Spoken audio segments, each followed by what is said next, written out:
गबन और ईदगाह, ये नाम सुनते ही छोटा कद, चौखुटी मूछें और बड़ी बड़ी आंखों वाली ही छवि सामने आती है।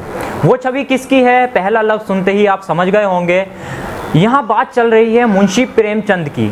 उनसे जुड़ी एक खास बात जो ज़्यादा लोग नहीं जानते हैं, यहाँ हम आपको बताने जा रहे हैं। नमस्कार, मैं मोहम्मद उमर, आप देख रहे हैं द पब्लिक व्यू।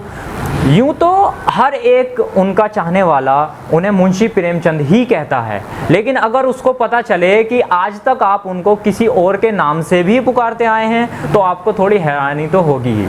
लेकिन ये सच है। क्या आप जानते हैं कि मुंशी और प्रेमचंद दो अलग अलग व्यक्ति थे? जी हाँ, प्रेमचंद ने अपने नाम के आगे मुंशी शब्द का प्रयोग कभी खुद नहीं किया था। ना किसी खत में इसका जिक्र मिलता है और ना ही किसी समकालीन लेखकों के संस्मरणों में। प्रेमचंद के साथ मुंशी शब्द का जिक्र है साल 1935 की हंस पत्रिका में। वो अपने उपनाम नवाब राय पर मजाक करते ज़रूर नज़र आए।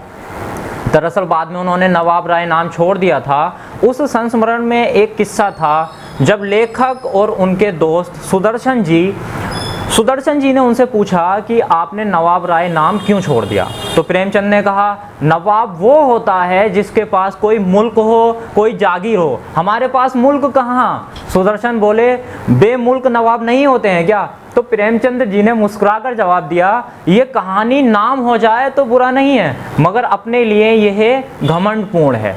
4 पैसे पास नहीं है, नाम नवाब राय, इस नवाबी से प्रेम भला, जिसमें ठंडक भी है और संतोष भी।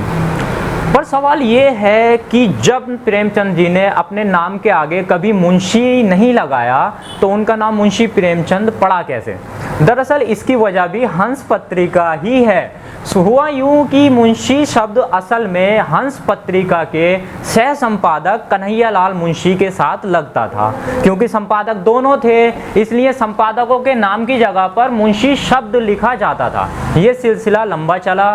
कई बार ऐसा भी हुआ कि छपाई के दौरान अल्प विराम ना छपने की वजह से नाम मुंशी प्रेमचंद हो जाता था।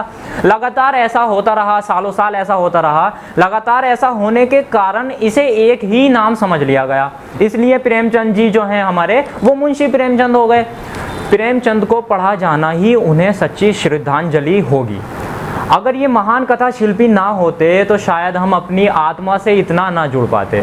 आप इनको नवाब राय कहिए, धनपत राय कहिए या फिर मुंशी प्रेमचंद, लेकिन असली प्रेमचंद तो आपको इनकी रचनाओं में ही मिल पाएंगे। नमस्कार।